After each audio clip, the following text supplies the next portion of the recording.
HighBridge, a division of Recorded Books, presents Murder by Lamplight by Patrice Mcdonough. Read by Henrietta Meire. He knows a baseness in his blood, at such strange war with something good. Alfred Lord Tennyson. Prologue. A clanging jolted little Jacko from his broken sleep. Under a threadbare blanket, he curled himself against the stinging cold. Shivering, he saw the fog of his breath, and felt the gnawing hunger in his stomach. During his weeks inside the walls, the boy had learned that a workhouse child was an empty belly with hollow eyes and darting hands, ready to grab any unguarded crust. The pinch of hunger made thieves of them all. Tired and weak, he had to get up if he wanted to eat. And he'd better be quick, or he'd feel the crack of matron's hand and would face a day with nothing until dinner. But when he heard the keys jangle and saw the sliver of light at the bottom of the door, he froze on his cot. Barely breathing, he listened until the lamp moved on and a key scraped at another door. Relief flooded. Then he buried his face and sobbed. "Jilly?" Chapter 1. November 1866. Julia Lewis edged her way through the gawping crowd. Then a young policeman blocked her way when she finally broke through. "Sorry, miss." The bobby pointed his truncheon. "That way will take you to the markets along the commercial road." "Thank you, Constable, but someone else is shopping today. I'm here to examine a corpse." He stared, opened his mouth, and closed it. Julia sighed. "Perhaps you'd be kind enough to call your superior officer?" She pulled out a note and checked the signature. "Inspector Richard Tennant?" "Paddy," he called over his shoulder to a tall, burly copper. "Lady wants to see the governor." When he added, "It's about the body," the big man looked at her sharply. His eyes dropped to her medical bag. "All right, Bert. Find himself and tell him he's wanted." The younger constable walked off, glancing back at her over his shoulder. The big policeman touched his helmet. "The officer's after fetching the inspector," he said, the lilt and cadence of Ireland in his voice. "Thank you, Constable O'Malley." Julia nodded. Constable O'Malley. She dropped her medical bag and looked around. The note had directed her to a construction site, the last unfinished section of London's massive sewer project, but the discovery of a body had halted all work. Pickaxes and shovels leaned against piles of grey stone and dusty brick, while idled men puffed on clay pipes, in no hurry to resume their labours. They had pulled down a row of houses to make room for a tunnel, and the void yawned like a gap-toothed smile between dilapidated buildings, their pitched roofs, and chimneys a jagged line against the sky. It had rained the night before. Julia glanced up at a pewter sky that threatened another downpour. The murder scene would turn into a bog if the inspector didn't hurry. Minutes ticked by, and Julia tapped her umbrella against her side. She looked down at the watch hanging on its chain, and then up at O'Malley. The constable smoothed the ends of his bushy moustache and turned away, whistling an off-key tune. Finally, a well-tailored man with a military bearing approached and touched the brim of his hat. "Detective Inspector Tennant," he said in a clipped baritone. He gestured to a short, wiry officer at his elbow. "Detective Sergeant Graves. How may I help you?" Julia shifted her umbrella and extended her right hand. Julia Lewis. She nodded to the sergeant. You sent for my grandfather, Andrew Lewis, but I'm afraid he's unavailable. I assist him in his practice. Are you a nurse, Miss Lewis? Because we need a... It's Dr. Lewis. Surely you're not proposing to... Indeed, I am, Inspector. Sergeant Graves had been rocking heel to toe, his thumbs hooked into his pockets, fingers drumming his jacket. He stopped. Blimey. He looked her up and down. Never. Julia smiled. It's true, Sergeant. I've thought about carrying my medical diploma with me, but even rolled up, it won't fit into my bag. Reactions like this still galled her, but 4 years after qualifying, she usually managed to hide her irritation. The sergeant returned her smile, but Tennant did not. She sighed. No sense of humour. Is the victim over there, Inspector? She nodded to the line of policemen's helmets and shoulders visible over the edge of a ditch. Tennant nodded. But I'm afraid it's not a sight for... Dr. Lewis, I don't think... Inspector Tennant, you sent for my grandfather, and I am standing in for him while he convalesces. I am a fully qualified doctor listed on the medical register. Now, shall I proceed with the examination? Full-blown rigour may set in if we dither much longer. Tennant stepped aside. Of course, Doctor. Julia picked up her bag and brushed past him. I've seen my share of dead bodies. Sergeant Graves called after her. Not like this one you haven't, miss. Doctor. A lady doctor. Tennant muttered. Heaven spare us. Julia edged down the 20-foot incline, dislodging a shower of loose pebbles. It ended in a half-completed drainage tunnel. At the bottom of the pit, viscous ochre mud sucked at her boots. She skirted round piles of bricks and ducked under a web of oak scaffolding. Sergeant Graves scrambled into the pit after her, Tennant trailing a few paces behind. He struggled to navigate the slope. Surprising, Julia thought, for a man who looked to be in his mid-30s.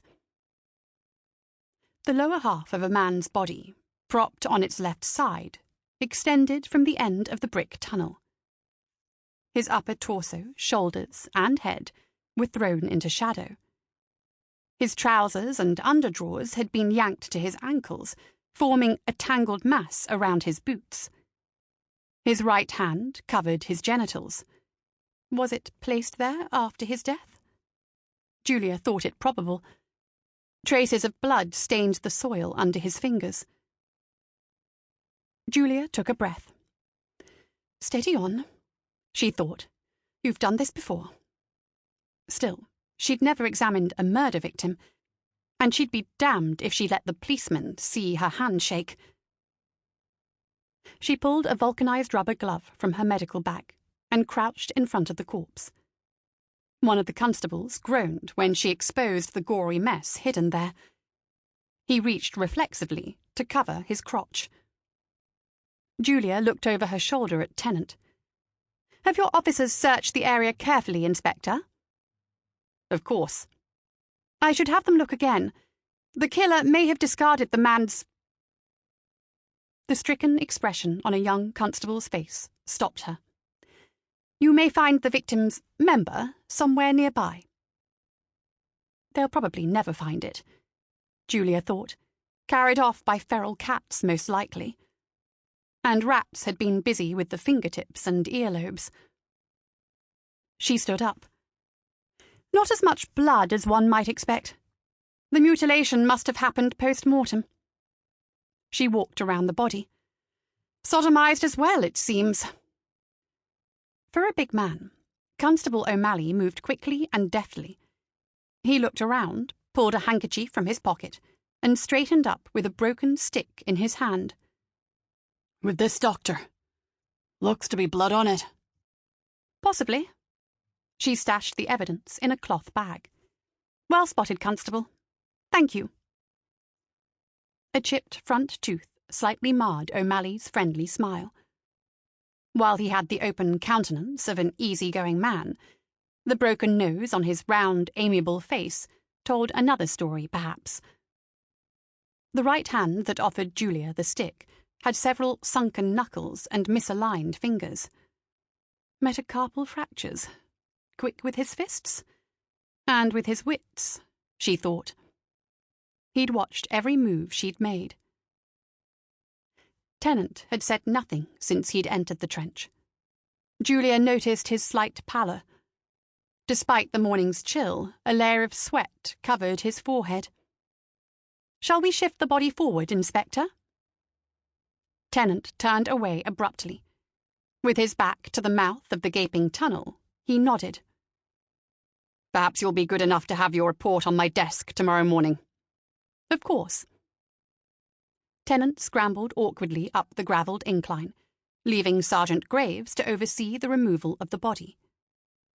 The help will do the clean-up work, she thought. "Careful now," Julia said to the constables as they moved into place. When the victim's head and shoulders cleared the end of the tunnel, a bobby muttered, "Bloody hell, it's the Saint of Spitalfields." He watched the coppers perform on his stage. The first scene the night before had been so easy. Would the clergyman come? There was a boy who needed help. Of course he would. He'd aided so many boys over the years, hadn't he? The saint had followed the messenger into the fog-shrouded night, probably thinking Providence and his collar protected him. But when the messenger breathed a name and place in the old cleric's ear, the man froze, as if an icy shard had pierced his heart. With a blade at his throat, the clergyman had listened to what would happen next. He'd gathered his cast, observing them like a director surveying the stage. Right on cue. The inspector and his crew couldn't drag their eyes away. "Look at me. Look what I have wrought." He wanted to crow. No, he'd stay quiet, behind the fourth wall, invisible. It was still early in the first act, and he'd planned an open-ended run. He watched them wince and cringe, relishing the final shock as the scene ended. And that woman, an unexpected addition to his ensemble. He'd add her to the script. Why not? Doctors. They're just as guilty. The following day, Julia's grandfather struggled down the back staircase to her office on the first floor. Dr. Lewis leaned his shoulder against the doorframe, stopping to catch his breath. He watched his granddaughter, her head down, absorbed in a document. "I saw your last patient leave by the side gate, Julie. I wanted to catch you before you left for the clinic." Julia looked up. "You didn't have long to wait." She picked up a list and waved it at him. "Only 3 of your patients have agreed to see me. I suppose the rest have gone to Uncle Max." "I'm sorry, Julie." In the half-light of the shadowy hallway, his grey hair looked darker than it was. Then, when he moved into the room, stooped, stiff-gaited and supported by a cane, her heart caught. Within a month, he had become an old man. He was no longer the grandfather who had taught her to swim, raced her across the pond, and hiked the cliffs of Dover. Julia noticed he'd missed the 3rd button on his waistcoat. "How did the police take to the substitute, Dr. Lewis?" "About as you'd expect. Consternation all around, although Inspector Tennant tried to swallow it. More or less." He cleared his throat. "Julie, I should like to talk to you about—" "Can it wait, Grandpa?" She tapped the document on her desk. "I have to finish this medical report for Scotland Yard, and I'll be late for the clinic before I'm done." "Julia, There was something in his tone, and he'd used her proper name instead of his usual Julie. "You can't keep up this pace, my girl. Hurling yourself back and forth from your practice to the clinic. It's punishing. Surely you see it's not good for you or your patients. You've looked exceedingly tired of late." "Grandfather." "Have you been home in time for dinner one night this week?" Julia rounded her desk, slipped her hands inside his jacket, and pushed the forgotten button through its slot. Then she kissed him on the cheek. When she stepped back, her right hand came away with his watch. "I'd make an excellent pickpocket. It's my deaf doctor's touch." She smiled and showed him the face. "You see, I'm going to be very late." He didn't return her smile. Instead, he retrieved his watch and tucked it away, frowning. "Last night, at the dinner table, you barely kept your eyes open. No, don't shake your head at me. By heaven, I'm a doctor too, or have you forgotten? I know a case of exhaustion when I see one." "I'm as strong as a cart horse." Julia smiled again. "And you're a fine one to talk. Why are you fully dressed and taking the stairs? You should be resting until luncheon." His attack had come as a shock to them both. 4 weeks earlier, her grandfather had been changing for dinner when he felt an intense tightness in his chest, and his knees gave way. Julia knew the diseases of the heart were always unpredictable. A second attack could come at any time, or it could be years away. Her grandfather sighed, searching her face. "Julie, listen to me, my dear. You must know there aren't enough hours in the day or days in the year to wash it all away. Until you forgive yourself, or better yet understand it wasn't your fault, you'll stay trapped in the prison you've made." All this exaggerated concern, she thought. Would you say this to me if I were a grandson? Julia had begun to doubt that she'd ever win the professional respect that was automatic for men who earned a medical degree. Now it was her grandfather, the one man who'd always encouraged her, worried she wasn't up to the job's rigors. "I'll just have to work harder. Harder than any man." And she could see no other way to silence the voice, except by filling her days with work. But tired as she was, on many nights, sleep eluded her. One face haunted her. One voice returned in her dreams. "She jumped Julia." Constable O'Malley elbowed Jonathan Graves outside the inspector's office and tipped the post so the sergeant could see it. Graves read the direction on the envelope. "To Inspector Tennant of the Yard," written in a florid hand in purple ink. "What are you thinking, Sarge? A love letter for himself?" Graves took the post and added it to Dr. Lewis's report. "Don't know, mate. But I'll wager a pint he won't turn a hair when he sees it." He nodded at the medical report. "Lady doctors. What next?" "She's a cool one now," O'Malley said. "Never a blink. Even after she spied the clergyman's knob went missing. Knows her stuff and all. And she's thorough. Looked over every inch of the ground around the corpse. Most docs only have eyes in their heads for the body." Graves grunted. "Coppers in skirts before we know it, Paddy." When the inspector waved them in, Graves handed him the post and the medical report. "You sent for us, Guff?" Tennant didn't answer. He was staring at the top letter. As the silence stretched out, the officers exchanged glances. Graves shifted his weight and cleared his throat. "Sir?" The inspector looked up from the envelope. "Why isn't Higgins in a holding cell? What are you waiting for, Sergeant? He'll be outside the blind beggar, thirsty for his first pint of the day." "Thought that with the Atwater case we were handing Higgins off." Tennant fixed his stare on Graves. "Right, Gov. We'll get on it. Take the constable with you. Outside, at the end of the hallway, O'Malley said, "What's with himself? The frost's on him, sure. Still, that letter gave him a turn, so you're owing me one, Sarge." Graves eased his collar. "I could do with a pint right now." After the officers left, Tennant looked at the calendar and flinched. November 14. 2 years earlier, he had celebrated his greatest success, the arrest of the infamous railway murderer. The hunt for the man who bludgeoned a respectable banker in his first-class carriage had left the city on edge, assaulting English ideas of security and propriety. Such horrors were confined to the unsavoury corners of the capital, or so people thought. Fear made good press, and the swift arrest of Franz Meire made Tennant's career. The inspector's star had risen along with newspaper circulation. Ridership on the North London line returned once the killer was behind bars.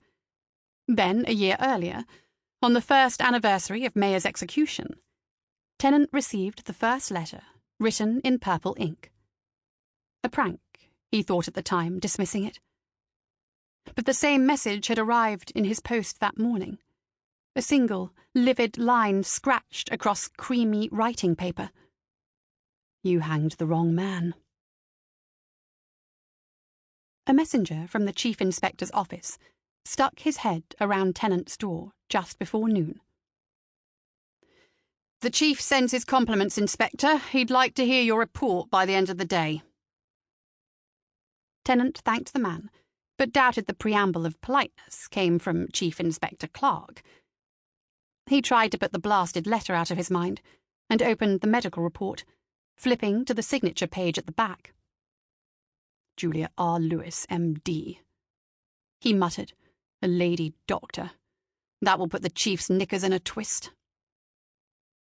He paged back to the beginning and started reading, wondering how much irrelevant nonsense he'd have to wade through before she got down to the facts. But the report surprised him. Dr. Lewis had done a thorough job. It was clear, comprehensive, but concise. "Cause of death," he read. "A knife wound to the chest, a slim-bladed weapon plunged directly into the heart. Time of death, based on an examination of the body sometime between 8 p.m. and 4 a.m. Based on the condition of the ground, probably sometime before midnight." Dr. Lewis noted that the ground was damp, but the area under the body was dry. That night the rain had begun shortly after 12. The timing was consistent with the evidence of their only witness, a night watchman who'd seen the victim. "That narrows it down. The doctor seems to know her stuff." Tennant set the medical evidence aside and picked up the police report. A letter in the victim's pocket had confirmed his identity. The constable had been right, although Tennant had little reason to doubt him. The mane of snowy hair, the broken gold-framed glasses found at his side, and the clergyman's dog collar told their story. It made the mutilation of the body all the more shocking. The Saint of Spitalfields, the Reverend Mr. Tobias Atwater, was the rector of St. Edmund's Church on Commercial Street. A tireless champion of the downtrodden, the sainted clergyman, was dead, and Tennant hadn't a clue about the killer's identity or the motive. They'd found a gold pocket watch and £3 in paper and silver on his person, so robbery hadn't been the motive. Then there was the mutilation, which made it hardly a run-of-the-mill crime. And the killer had stuffed something odd into the slit of the man's waistcoat pocket. A popped balloon, a child's plaything. But why pick it up? Why hold on to it? Next he reviewed the stack of witness interviews. Neither the clergyman's housekeeper nor his part-time curate could explain what had brought Atwater to the site. The sewer under construction, soon to be part of the vast city-wide system, would carry its waste away from the eyes and nostrils of its East End residents. But the murder scene was a mile from Atwater's rectory. What was he doing there in the middle of the night? A small army of coppers had conducted house-to-house and shop-to-shop interviews. Only one person said he'd seen the victim that night. Around 11:30, the witness spotted Mr. Atwater on Commercial Street near Christchurch, about a half-mile from the murder scene. The man, a night watchman at the church, knew the clergyman by sight. He said Atwater was walking with someone he took to be a prostitute. According to the report, Mr. Atwater handed the streetwalker something the witness believed was a handful of coins. They parted, walking in opposite directions. The witness described the woman as ginger-haired. A henna-haired prostitute. Wonderful. Tennant thought. There were hundreds in East London alone, and not one would talk to the police. He dropped the report on his desk and swiveled to look out his window. The leaden sky and curling chimney smoke failed to inspire. He tipped his chair back and stared at the web of cracks in the ceiling paint. The crime scene. Something's wrong there. Something about the position of Atwater's body nagged at him. Why take the time to drag it halfway into the pipe? Why not leave it out in the open? If concealment was the aim, why not shove it all the way in? Tennant brought his chair down to the floor with a jolt. Had the killer's placement of the corpse been staged to produce a series of shocks? First, he had exposed the clergyman's naked lower body for the world to see. Then, when Dr. Lewis moved Atwater's hand, the mutilation appeared. Finally, the last surprise, the victim's face and identity. Had the killer thought it all out? What kind of sick, calculating monster is this? Tennant drummed his fingers on the medical report and opened it again. The doctor's cover letter listed 2 addresses, her practice at 17 Finsbury Circus and the Whitechapel Clinic in the East End on Fieldgate Street. Her clinic hours there were listed as noon to 6. He checked his pocket watch. Tennant set out under a grey and lowering sky. He hopped off an omnibus and turned right on Fieldgate Street, the lane curving away from the noise of Whitechapel Road. As he walked on, the clatter and squeak of hooves and wheels on cobblestones faded. Once, the neighbourhood's soot-blackened tenements must have been brick red, and the trim freshly whitewashed. Now, paint on the door frames and lintels peeled away in curling strips. Up and down the road, ragged clothing drooped from lines and railings. When Tennant passed a row of shops, he pulled back as a butcher's boy hurled a bucket of pink, frothy water into the street. By a grocer's half-price barrow, he turned his head away from the sour smell of spoiling cabbage.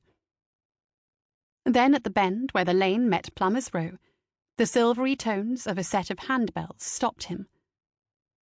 Someone sounded the scale from behind an open window, sliding into a familiar melody. The chimes of Westminster. Tennant stepped back and looked up. A plaque over the door read, Whitechapel Bell Foundry, established A.D. 1570. A smaller sign in the window announced, Bell founders of Big Ben and the Liberty Bell. When the long-threatened storm finally broke, Tennant ran the last 30 yards to the corner of Fieldgate and New Streets. He ducked into the doorway of the Whitechapel Clinic, shook out his rain-splattered hat, and waited for the ache in his left leg to ease. The clinic surprised him.